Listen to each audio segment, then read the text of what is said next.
வணக்கம் ஜெயன். இன்றைக்கி நம்ம சேனலில் பலுச்சிஸ்தான் பற்றி ஒரு முக்கியமான அப்டேட் பார்க்க போகிறோம். ஆப்ரேஷன் ஹெராஃப், அதாவது இது ஒரு பலுச்சிஸ்தானுடைய மேசிவ் ஆப்ரேஷன் ஹெராஃப் 2.0. 2.0க்கு முன்னாடி ஆப்ரேஷன் ஹெராஃப் 1 2024 மிகப்பெரிய லெவலில் பண்ணியிருந்தாங்க. கிட்டத்தட்ட 200 பாகிஸ்தான் துருப்புகள் அதில் கொல்லப்பட்டாங்க. பல இடங்கள், கிட்டத்தட்ட அவங்களுடைய ஒரு 14 மாவட்டங்களில் அவங்களுடைய ப்ரெசன்ஸ் இருந்ததை நம்ம பார்த்தோம். அதை விட பன்மடங்கு ஒரு மிகப்பெரிய ஒரு மிலிட்ரி ஆப்ரேஷனை இப்போ பலுச்சிஸ்தான் சுதந்திர போராட்ட வீரர்கள் பண்ணியிருக்காங்க. இதை முன்னின்று நடத்தியது BLA, பலுச்சிஸ்தான் லிபரேஷன் ஆர்மி. ஹெராஃப் அப்படின்றது பலுச்சி லாங்குவேஜில் அப்படி பார்த்தோம் அப்படின்னா ரஃபா அப்படின்னு பார்த்தோம்னா பிளாக் ஸ்ட்ராம் அப்படின்றது தான். இது ஒரு ரெசிஸ்டன்ஸ் மூமெண்ட்டாக அவங்க இதை ப்ரொஜெக்ட் பண்ணுறாங்க. ஒரு ஸ்ட்ராங்கான மீடியா விங் இருக்குது. நேற்று எக்ஸ் தளத்தில் மிகப்பெரிய லெவலில் ட்ரெண்டிங்கான ஒரு விஷயம் அப்படின்னா இதுதான். இப்போ இந்த ஸ்கேல் ஆஃப் ஆப்ரேஷன் பார்த்தோன்னே நமக்கு புரியும். ஸ்கேல் ஆஃப் ஆப்ரேஷன் உங்களுக்கு என்னென்னு சொல்கிறேன் பாருங்கள். அதாவது இவங்களுடைய லெவல் எந்த அளவுக்கு இருந்திருக்கு அப்படின்னு பார்த்தீங்கன்னா 48 சைட்ஸு, 14 மாவட்டங்கள் ஒரே நேரத்தில் ஒரே நாளில். இது ஒரு கொரில்லா தாக்குதல்னு கூட நம்ம எடுக்க முடியாது. இது ஒரு full fledged classical military operation. அந்த அளவுக்கு கோஆர்டினேட்டடாக இருந்திருக்காங்க. முதல் முறையாக பலூச்சி பெண்கள் துப்பாக்கி ஏந்தி இதில் சண்டை போடுறதை நம்ம பார்க்க முடியுது. குவேட்டா பலுச்சிஸ்தானுடைய கேபிட்டல், மஸ்தங், நூஷ்கி, பஸ்னி, கவடார், கலாட், தல்பந்தின் மற்றும் சில முக்கியமான பகுதிகள். மொத்தம் 14 மாவட்டங்களில் மாவட்ட ஆட்சியகம், அங்கே இருக்கக்கூடிய காவல்துறை தலைமையகம், அதாவது SP ஆஃபீஸ், அவங்களுடைய துணை இராணுவத்தினரான பாகிஸ்தான் ரேஞ்சர்ஸோடைய முகாம்கள் மற்றும் பாகிஸ்தான் இராணுவத்தினர் எவ்வளோ பேர் கொல்லப்பட்டிருக்காங்கன்றதை இப்போ வரைக்கும் உறுதியாக சொல்ல முடியல. பட் கேஷுவல்டிஸ் ஓப்பன் சோர்ஸில் வர வீடியோஸ் பார்க்கும்போது கிட்டத்தட்ட 500 பேருக்கும் அதிகமானது அப்படின்றது தெரியுது. பாகிஸ்தான் வீரர்கள் காலில் விழுந்து மண்டியிட்டு உயிரை காப்பாற்றிக்கிறதுக்கு கதறக்கூடிய நிலைமைகள் பார்க்க முடியுது. பாகிஸ்தானோட மூத்த அதிகாரிகள் யாருமே அங்கே இல்லை.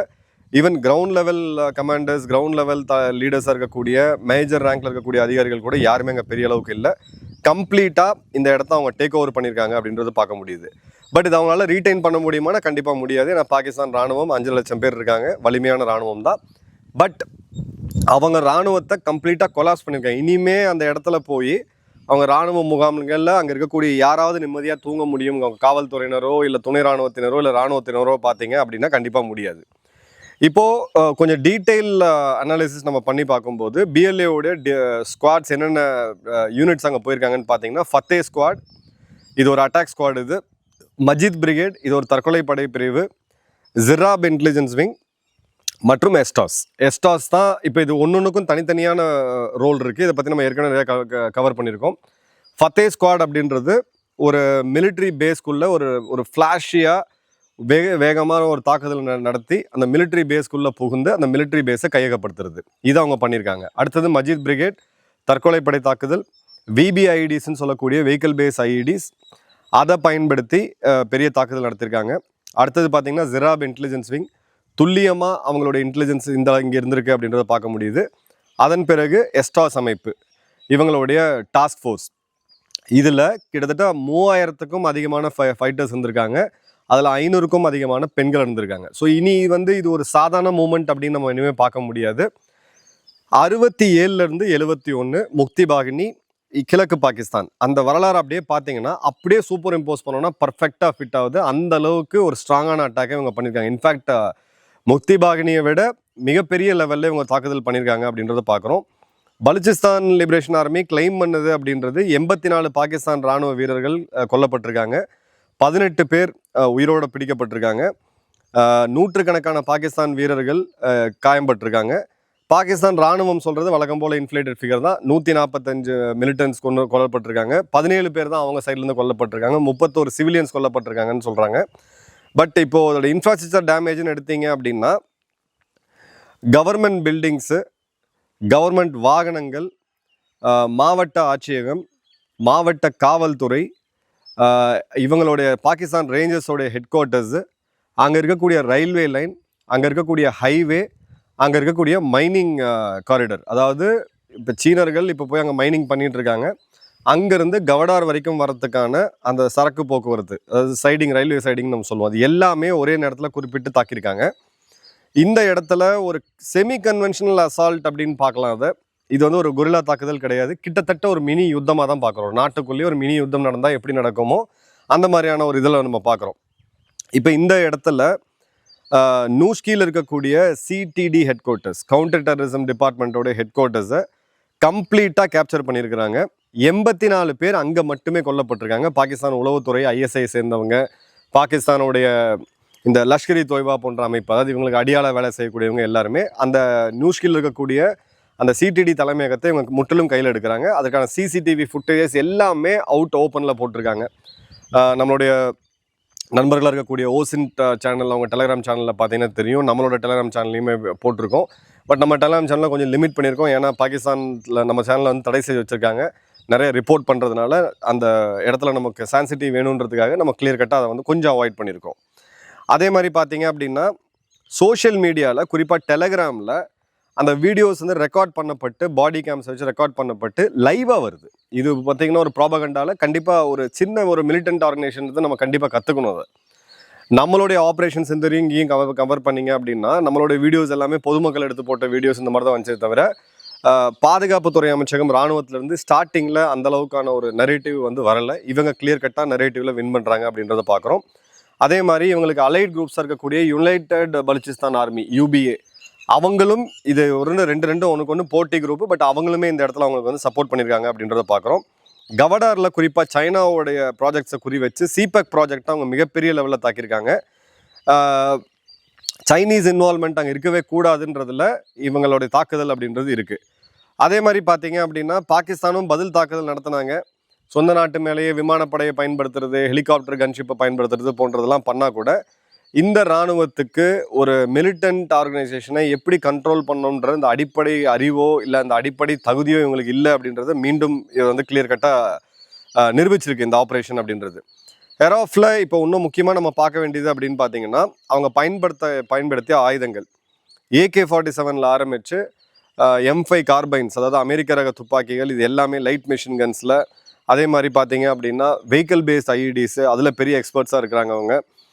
ராக்கெட் ப்ராப்பர்ட்டி சொல்லக்கூடிய RPGs, இது எல்லாமே கணிசமான அளவுக்கு இது வந்து எங்கேருந்து வருது அப்படின்னு பார்த்தீங்கன்னா ஆப்கானிஸ்தான்லேருந்து உள்ளே வருது. இப்போ சிபெக் ப்ராஜெக்டை இவங்க குறிப்பிட்டு இவங்களோட ஒரு சைட் ஆஃப் த ஃபோர்ஸ், அந்த 3000 பேரில் 1000 பேர் சிபெக் ப்ராஜெக்டை மட்டும், சைனாவோட ப்ராஜெக்டை மட்டும் தாக்கி இருக்கும் பொழுது இப்போ இதுக்கு பின்னாடி யார் இருக்கலாம் அப்படின்னு சொல்லி நம்ம ஈஸியாக கெஸ் பண்ண முடியும். வழக்கம் போல் பாகிஸ்தான் வந்து இதுக்கு ராதான் காரணம், குல்பூஷன் யாதவ் அவர்களுடைய கேஸை காமிச்சு இதுக்கு RNAW தான் காரணம், RNAW தான் வந்து இதெல்லாம் பண்ணுறாங்க, இந்திய உளவுத்துறை தான் பண்ணுறாங்க அப்படின்னு சொல்லி அவங்க சேனல்ஸில் குறிப்பாக மெயின் ஸ்ட்ரீம் மீடியாவில் கூப்பாடு போட்டுட்ருக்காங்க. அதன் பிறகு பார்த்தீங்க அப்படின்னா ஹெவி வெப்பன்ஸும் பயன்படுத்தியிருக்கிறாங்க. பிஸ்டல்ஸில் ஆரம்பித்து மோட்டர்ஸ் வரைக்கும், அதாவது மோட்டர்ஸ்லாம் வந்து இப்போ முதல் முறையாக யூஸ் பண்ணி பார்க்குறோம். ஸோ கிளியர் கட்டாக அவங்களுடைய தாக்குதல் முறை அப்படின்றது ஒரு தேர்ந்த பயிற்சி பெற்ற இராணுவம், ஸ்பெஷல் ஃபோர்ஸஸ் எப்படி தாக்குவாங்களோ அந்த மாதிரியான தாக்குதல் நடத்தியிருக்காங்க.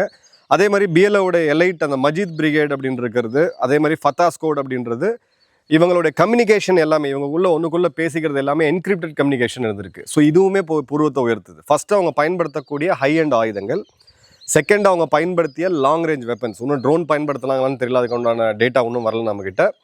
மூணாவது மிக முக்கியமாக அவங்களோட கம்யூனிகேஷன் வந்து என்கிரிப்டடாக இருந்திருக்கு. இதை வந்து கம்ப்ளீட்டாக இவங்களால் டீசைஃபரே பண்ண முடியல.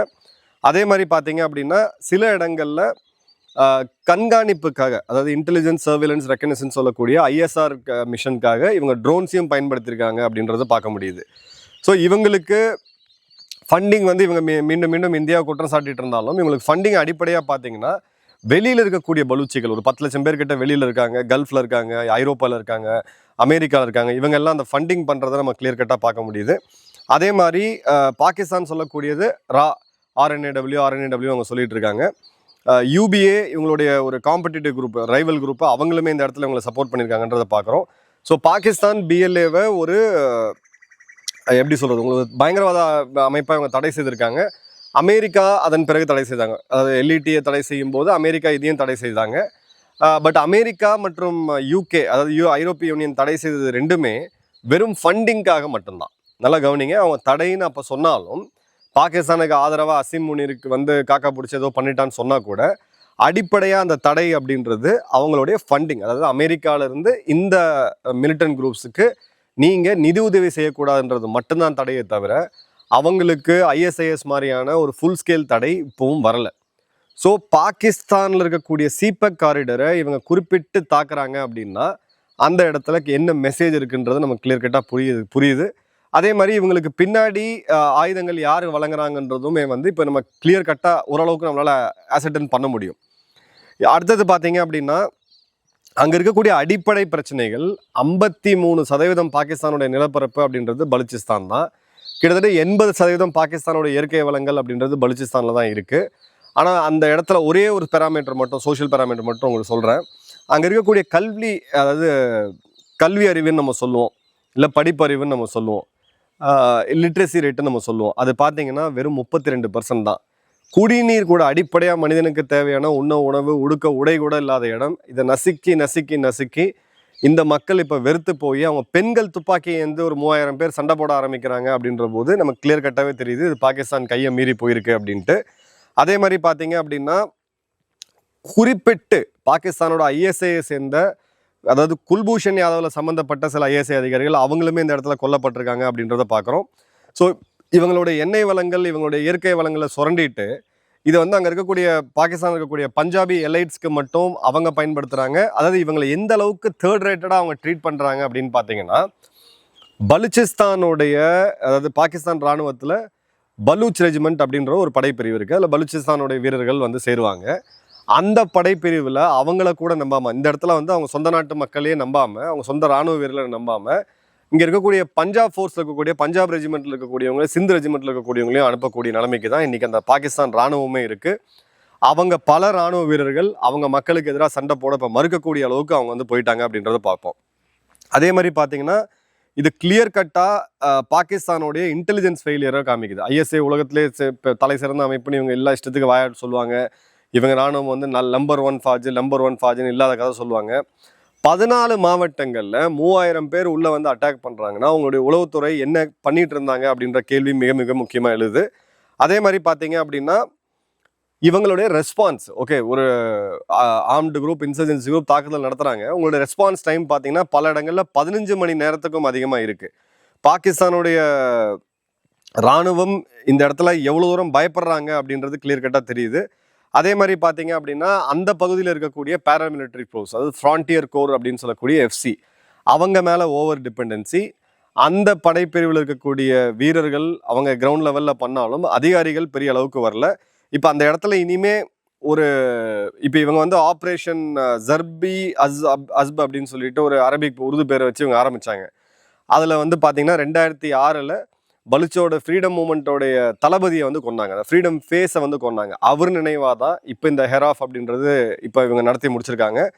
ஸோ மிகப்பெரிய தாக்குதல், அதாவது கடந்த 5-10 வருடங்களில் பாகிஸ்தானில் நடந்த தாக்குதலில் பார்த்தீங்கன்னா இதுதான் மிகப்பெரிய தாக்குதல். இன்ஃபேக்ட் இந்தியா துருப்புகள் நடத்திய தாக்குதலை விட, விமானப்படை நடத்திய தாக்குதல் அது வேற, இது துருப்புகள் நடத்திய தாக்குதலை விட 5 மடங்கு அதிகமாக நடத்திருக்காங்க அப்படின்றத பார்க்குறோம். ஸோ பாகிஸ்தானுடைய பலுச்சிஸ்தான் பிரிவினை நோக்கி போகுது, ஒரு தனிநாடை நோக்கி போகுதுன்ற அந்த டைரக்ஷனில் ரொம்ப வேகமாக முன்னெடுத்திருக்காங்க. இப்போ இந்த முட்டாள்கள் என்ன பண்ணுவாங்கன்னா விமானங்களை பயன்படுத்தி, அவங்களுடைய பயங்கரவாத அமைப்புகளை பயன்படுத்தி உள்ளே இருக்கக்கூடிய பலூச் மக்களை கொல்லுவாங்க. எவ்வளோ பேர் இவங்க கொல்றாங்களோ அவ்வளோ பேர் அங்கே ஆயுதம் எடுத்து போராட போகிறாங்க அப்படின்னா நிதர்சனமான உண்மை. இந்த ஃபெயில்டு ஸ்டேட்டோட மிக முக்கியமான பகுதி பலுச்சிஸ்தான். அது இப்போ பற்றி எரிஞ்சுக்கிட்டு இருக்கிறது அப்படின்றது நாம் கொஞ்சம் தள்ளி நின்று வேடிக்கை பார்க்கணும். இதில் இந்திய உளவு அமைப்பு சம்மந்தப்பட்டிருக்குன்னா அதுக்கு வந்து அவங்க ப்ரூஃப் கொடுக்கணும். அது மாதிரி ப்ரூஃப் கொடுக்கல. இதே சமயத்தில் இந்த இடத்துல இன்னொரு விஷயமும் நடக்குது. அந்த இன்னொரு விஷயம் என்ன அப்படின்னு பார்த்தீங்கன்னா, பாகிஸ்தானுடைய ஒரு மூத்த இராணுவ அதிகாரி லெப்டினன்ட் கர்னல் இம்ரான் தயால் வந்து ஒரு ஷூட் அவுட்டில் கொல்லப்படுறாப்புல. இதில் வந்து என்ன அப்படின்னு பார்த்தீங்கன்னா, குவைட்டால இருந்து இவர் வந்து குவைட்டால டிப்ளாய்டாக இருக்காரு. குவைட்டால இருந்து வீட்டில் லீவில் இருக்கும் பொழுது அங்கே இருக்கக்கூடிய ஒரு லோக்கல் கேங் சண்டையில் வந்து அன்னோன் கன்மேன் மர்ம நபர்கள் வந்து இவர் சுட்டு கொண்டதாக சொன்னாங்க. ஸோ டேரா இஸ்மாயில் கானுடைய அந்த இடத்துல இவங்க வந்து லெப்டினன்ட் கர்னல் தயால் கொல்லப்பட்டது. இது ஏன் இந்தியா நம்ம வந்து உத்து பார்க்குறோம் அப்படின்னு பார்த்தீங்கன்னா, லெப்டினன்ட் கர்னல் இம்ரான் தயால் தான் பஹல்காம் நடந்த தாக்குதலுக்கு பின்னாடி இருந்து பின்புலமாக இருந்து எல்லா விதமான வேலையும் செஞ்சது. ஸோ அந்த மாஸ்டர் மூளை பஹல்காமில் நம்மளுடைய அப்பாவி மக்கள் 26 பேர் கொல்லப்பட்டதுக்கு பின்புலமாக இருந்த மாஸ்டர் மைண்டை இப்போ அங்கே இருக்கக்கூடிய மர்ம நபர்கள் சுட்டு கொண்டு இருக்காங்க.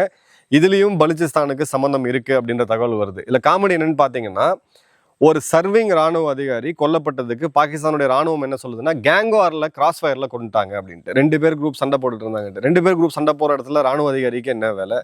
அந்த 2 குரூப்பில் ஓகே ஆயுத கடத்தல் இருக்கும், போதைப் பொருள் இருக்கும், அவங்க சண்டை போட்டுக்கிறாங்க, கேங்வார் இருக்குது. அங்கேயும் அதுக்கும் ராணுவ வீரருக்கும் என்ன சம்மந்தம்னு கேட்டிங்கன்னா தெரியல. எல்லாருமே தெளிவாக அதில் வந்து சொல்கிறாங்க, பன்னு ரோடில் தேரா இஸ்மாயில் கானில் கிளியர் கட்டாக அடித்து தூக்கியிருக்காங்க இந்த குறிப்பிட்ட அதிகாரியை. மர்ம நபர்கள் ரொம்ப அசால்ட்டாக வந்து ஒரு டொயோட்டோ காரில் போயிட்டு இருந்திருக்காரு. BDS 148ன்னு சொல்லக்கூடிய ஒரு வண்டி வாகன எண் அதில் போயிட்டு இருக்கும்போது பக்காவாக ஸ்கெட்சை போட்டு தூக்கியிருக்காங்க. ஸோ இந்தியாவுக்கு எதிராக செயல்பட்டு இருந்து இந்தியாவோட கிழக்க பற்றி எரிய வைப்போம்னு சொல்லிட்டு இருந்த பாகிஸ்தானுக்கு இப்போ சொந்த நாட்டில் உள்ளுக்குள்ளே பற்றிக்கிட்டு எரியுது. ஆப்ரேஷன் பஹல்காமில் சம்மந்தப்பட்ட யாரையும் இந்தியா சும்மா விடாது அப்படின்றத அந்த காலகட்டங்கள்லேயே பிரதமர் மோடி அவர்களும் சொல்லியிருந்தாரு, பாதுகாப்புத்துறை அமைச்சர் ராஜ்நாத் சிங் அவர்களும் சொல்லியிருந்தாரு. அது இப்போ நினைவுக்கு வருது. மர்ம நபர்களுக்கு மீண்டும் ஒரு சல்யூட். பலுச்சிஸ்தான் தனிநராக நம்மளுடைய வாழ்த்துக்கள். நன்றி, வணக்கம், ஜெயன்.